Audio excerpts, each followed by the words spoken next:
அதே வேளையில் நான் ஒன்றை சொல்வேன். இந்தியாவில் இதே போன்ற ஒரு திட்டம் மேற்கு வங்காளத்தில், மத்திய பிரதேசத்தில், கர்நாடகா மற்றும் மகாராஷ்டிரா போன்றிருக்கக்கூடிய மாநிலங்களில் இதே போன்றிருக்கக்கூடிய திட்டங்களை செயல்படுத்தி வருகிறார்கள். அண்மையிலே வந்திருக்கக்கூடிய சில நாளேடுகளுடைய செய்திகளின் அடிப்படையில் நாம் பார்ப்போம் என்று சொன்னால், மகாராஷ்டிரா மாநிலத்தில் அறிவிக்கப்பட்டிருக்கக்கூடிய இந்த திட்டத்தில் அவர்கள் எதற்காக அறிவித்தார்கள்? மகாராஷ்டிரா மாநிலத்தில் தேர்தல் வருகிறது என்று அறிவித்தார்கள்.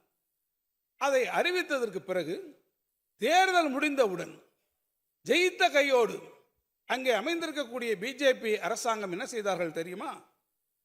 சுமார் 15 லட்சம் பயனாளிகளை அந்த திட்டப்பட்டியலிலிருந்து நீக்கி இருப்பதாக இன்றைக்கு அவர்கள் செய்தி வந்திருக்கிறது. அதாவது ஒரு ஆட்சி பொறுப்பை ஏற்றுக்கொள்கிறார்கள். ஏற்றுக்கொண்டால் ஏற்றுக்கொண்ட காரணத்தில் முதலே கையெழுத்து எதற்கு போட வேண்டும்? விடியல் பயணத்துக்கு கையெழுத்து போடலாம். தலைவர் கலைஞர் அவர்கள் இருக்கிற போது சத்துணவிலே முட்டை அளித்து கையெழுத்து போட்டார்கள்.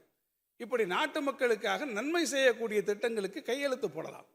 ஆனால் 15 லட்சம் பேரை ஒரேடியாக ஒரே கையெழுத்திலே வெளியேற்றி இருக்கிறார்கள் இன்றைக்கு அந்த பட்டியலில் இருந்து பிஜேபி அரசாங்கம் என்பதை நான் சொல்லவில்லை. நண்பர்களே, நாட்டிலே வரக்கூடிய நல்லேடுகள் பல இன்றைக்கு தெரிவித்திருக்கிறார்கள்.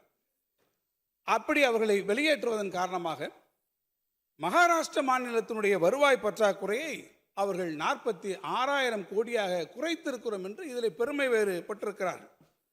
ஆனால் தமிழ்நாட்டிலே மகளிர் உரிமை தொகை மட்டுமல்ல, கலைஞர் கனவு இல்லம், புதுமை பெண், தமிழ் புதல்வன், விடியல் பயணம் என்று பல்வேறு நலத்திட்டங்களை நாம் செயல்படுத்தியதற்கு பிறகும் கூட வருவாய் பற்றாக்குறையை நாம் இன்றைக்கு 69,000 கோடியிலிருந்து 41,000 கோடியாக குறைத்துதான் நாம் வந்திருக்கிறோம் என்று சொன்னால் அது மாண்புமிகு முதலமைச்சர் அவர்கள் கொடுத்திருக்கக்கூடிய நிதி மேலாண்மைக்கு நல்ல சான்றாக இருக்கும்.